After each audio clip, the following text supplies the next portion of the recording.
I mean, what do you think we're doing out here in the middle of the desert? It's all this money. This is the end result of all the bright lights and all the broads and all the booze. It's all been arranged just for us to get your money. We're the only winners. The players don't stand a chance. But it should have been perfect. I mean, he had me, Nicky Santoro, his best friend, watching his ass. But in the end, we fucked it all up.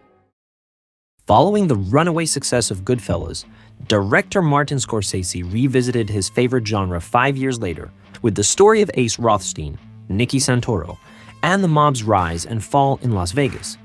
Inspired by true events, here are the top 10 weird but true facts. Be sure to stick around to the end for a bonus fact. No, this diamond has flaws in it. No, there's no flaws in it. Don't tell me I'm doing this for 25 years. You better clean your fucking loop, because there's no flaws in this. Number 1. The character of Sam Rothstein is inspired by Frank Lefty Rosenthal, a former casino operator who had retired and was living quietly in Florida. When Nicholas Pileggi approached him about writing a story based on his time in Las Vegas, Rosenthal showed little interest in the project. However, everything changed when he learned that Martin Scorsese would direct, and Robert De Niro would portray him on screen. Enthusiastically, Rosenthal came on board and arranged a meeting with De Niro. When you love someone, you've got to trust them. There's no other way. For a while, I believed that's the kind of love I had. Number 2. The character of Nicky Santoro draws inspiration from the infamous mob enforcer Tony the Ant Spilotro. Dubbed the Ant by the media, a sanitized version of the FBI's less flattering moniker, the Little Piss Ant. Spilotro was a fearsome figure in organized crime. Partnered with Frank Lefty Rosenthal in Las Vegas, Spilotro's brutal reputation preceded him, with rumors attributing at least 25 murders to his name on behalf of the mob. His arrival in the city marked a dramatic turning point as Las Vegas saw its crime rate soar by an astonishing 70%. No matter how big a guy might be, Nicky would take him on. You beat Nicky with fists, he comes back with a bat. Because he'll keep coming back and back until one of you is dead. Number 3. Was it a narrow escape for Joe Pesci? Pesci's then wife, Claudia Harrow, had a small part in the film. She played Trudy, the band leader on the TV show Aces High. They later divorced and she married movie stuntman Garrett Warren in 1998. In 2000, she was convicted on 2 counts of attempted murder when she hired a hitman to whack her new husband. Number 4. Creating a film about the mafia is always risky territory, even when much of the story is drawn from public record. According to Scorsese, Universal's legal team recommended altering character names, transforming Frank Lefty Rosenthal into Sam Ace Rothstein, and avoiding any direct reference to Chicago as the Las Vegas mobsters' headquarters. Instead, the screenplay uses the more ambiguous term, back home, with the name Chicago notably absent throughout.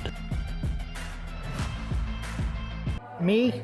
That's why the bosses sent me out here. They wanted me to make sure none of the other crews robbed the joint. Like these 2 fucking balloon heads over here. Hey, Eddie. How are you? What are you doing here? I'm over here now. You're over here? You're over here? Yeah, I'm over here with them. Number 5. Don Rickles, who portrays Bill Sherbert, Ace's loyal right-hand man in the film, had actually appeared as a guest on Frank Rosenthal's real-life television show. Robert De Niro, having grown up watching Rickles on TV, held the legendary comedian in high regard. On set, Rickles frequently teased De Niro, joking that all he ever did was mumble his lines.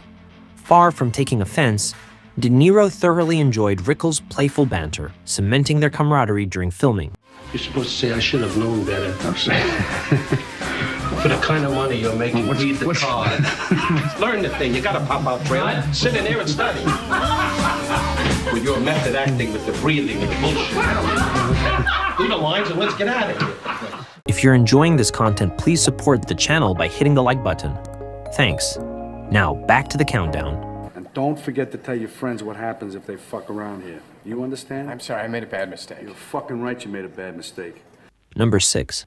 The majority of the film was shot on location across various iconic sites in Las Vegas. The now closed Riviera Casino stood in for the fictional Tangiers Casino. Scorsese secured permission to film in the casino during its off-peak hours from midnight to 10 a.m. The crew occupied a small section of the casino, leaving the rest open for business. As a result, many of the people seen in the background are actual casino patrons rather than hired extras. To enhance authenticity, Scorsese enlisted real dealers and pit bosses to participate in the scenes. Take this stiff and pound it up your fucking ass. Hit me again. Number 7. Joe Pesci's resemblance to Tony, the ant, Spilotro, was striking and was made even more uncanny with the application of theatrical makeup. When Pesci arrived on set, his likeness was so exact that several pit bosses who had encountered Spilotro during his time in Las Vegas were visibly shaken. If you don't have my money for me, I'll crack your fucking head wide open in front of everybody in the bank. And just about the time that I'm coming out of jail, and guess what? I'll split your fucking head open again. 'Cause I'm fucking stupid. I don't give a fuck about jail. Number 8. The exploding car scene was actually inspired by a real-life event. Frank Rosenthal only survived the car bombing thanks to a metal stabilization plate beneath the car's driver's seat. The hit, which was unauthorized, was originally meant for Tony Spilotro. Ace, Vegas's top handicapper, narrowly escaped death purely by chance or maybe lady luck.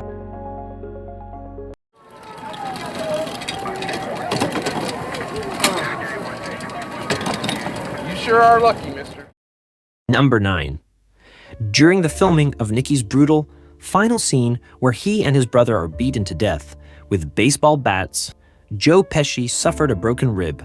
Remarkably, it was the same rib he had broken 15 years earlier during the filming of Raging Bull in a scene with Robert De Niro. In real life, the Santoro brothers' fates mirrored the film's grim conclusion.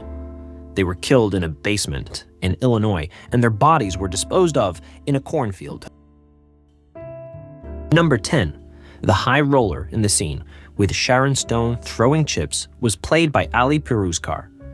Piruzkar was cast when talent scouts spotted him strolling through a Las Vegas mall. On his first night of shooting, someone snuck onto the set and offered him $10,000 to leave so the man could take his place. He declined the money.